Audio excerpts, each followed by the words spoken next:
అనంతపురం జిల్లాకు super 6 super hit అంటూ రేపు జరిగేటువంటి సభకు ముఖ్యమంత్రి నారా చంద్రబాబు నాయుడు గారు విచ్చేస్తున్నటువంటి సందర్భంగా జిల్లాలో విద్యా సంస్థలకు సెలవులు ప్రకటించడం దేనికి సంకేతం అని చెప్పి అఖిల భారత విద్యార్థి సమైక్య ఏఐఎస్ఎఫ్ గా మరి ఈ సెలవులు ప్రకటించడాన్ని ఖండిస్తా ఉన్నాం.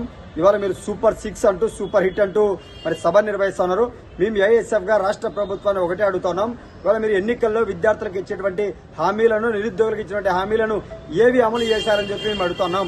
ఇవాళ జగన్మోహన్ రెడ్డి ప్రభుత్వంలో విద్యార్థులకు అమ్మఒడి పేరుతో 13,000 రూపాయలు ఇస్తే 13,000 రూపాయలు ఎందుకు ఇచ్చారు, 2,000 రూపాయలు కట్ చేశారని ప్రశ్నించినటువంటి నారా లోకేష్ గారు, ప్రస్తుత ముఖ్యమంత్రి మరి చంద్రబాబు నాయుడు గారు, ఇదే ఎన్డీఏ ప్రభుత్వంలో మరి మీరు కూడా 13,000 రూపాయలు ఎందుకు ఇస్తారు, 10,000 రూపాయలు ఎందుకు ఇవ్వలేదని చెప్పి ఏఎస్ఎఫ్ గా మరి అడుగుతా ఉన్నాం.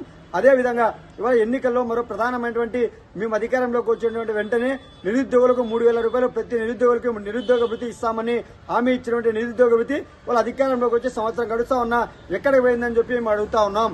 అదేవిధంగా ఇవాళ విద్యార్థులకు సంబంధించిన అనేక హామీలు ఇచ్చారు. యువగలం పాదయాత్రలో మేము అధికారంలోకి వస్తే పీజీ విద్యార్థులకు శాపంగా మాటువంటి జీవో నెంబర్ 77 రద్దు చేస్తామన్నారు. ఆ హామీ ఎటువైపు పోయిందని చెప్పి మేము అడుగుతున్నాం.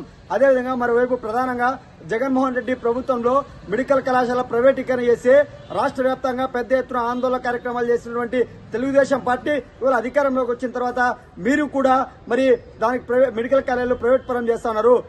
ఇది ఏమని చెప్పి అడగాలని చెప్పి మేము అడుగుతున్నాం. మరో ఇవాళ విద్యార్థులకు సంబంధించినటువంటి ఇవాళ ఇంటర్మీడియట్ పూర్తయి 4-5 నెలలు గడుస్తున్నట్టు కూడా నేటికి డిగ్రీ అడ్మిషన్లు ప్రారంభించకపోవడం బాధాకరం. ఇవాళ చంద్రబాబు నాయుడు ప్రభుత్వం ఏదైతే ఉందో ఇవాళ ప్రభుత్వ విద్యా వ్యవస్థను పూర్తిగా మరి తీసివేసి ప్రైవేట్ విద్యాసంస్థలకు అప్పచెప్పేటువంటి ప్రయత్నం జరుగుతోంది. ఇది సరైనది కాదు.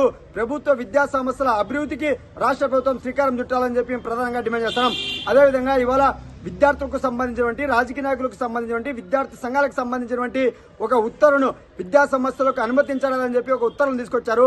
ఇది సరైనది కాదు. రేపు జరిగేటువంటి సమావేశంలో కూడా ఈ ఉత్తర్వులను రద్దు చేస్తామని చెప్పి మీరు ప్రకటించాలా. ఇవాళ నేటి విద్యార్థులే రేపటి రాజకీయ నాయకులుగా దేశ పౌరులుగా ఎదగాల్సినటువంటి విద్యార్థులు ఇవాళ విద్యార్థులు రాజకీయాల వైపు పోకోకుండా వాటిని అణిచివేసేందుకు చంద్రబాబు నాయుడు ప్రభుత్వం ప్రయత్నం జరుగుతోంది. అదే గతంలో 1998 ఆ మధ్యకాలంలోనే వాళ్ళ విద్యార్థులు మరి విశ్వవిద్యాలయాల విద్యార్థుల ఎన్నికలను కూడా రద్దు చేసింది కూడా చంద్రబాబు నాయుడు ప్రభుత్వమే. మరొకసారి విద్యార్థి సంఘాలు అనేది లేకోకుండా నామరూపం చేయకోవాలన్నటువంటి ఆలోచనతోనే ఇవాళ విద్యా సంస్థల్లోకి రాకుండా ఉత్తర్వులు తీసుకొచ్చారు. ఆ ఉత్తర్వులను రద్దు చేయాలని చెప్పి all India student federation AISF గా డిమాండ్ చేస్తున్నాం. మరో ప్రధానమైనటువంటి ఎన్నికలలో విద్యార్థులకు ఏవైతే హామీలు ఇచ్చారో ఆ హామీలన్నీ కూడా అమలు చేయాలని చెప్పి ఏఐఎస్ఎఫ్ గా డిమాండ్ చేస్తున్నాం.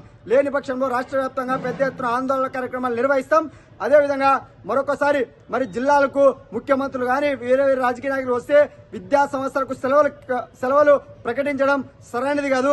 ఇప్పటికైనా కూడా రాష్ట్ర ప్రభుత్వం మరొకసారి ఇలాంటి సంఘటన పునరావృతం కాకుండా చూసుకోవాలని చెప్పేసి రాష్ట్ర ప్రభుత్వాన్ని డిమాండ్ చేస్తా ఉన్నాం.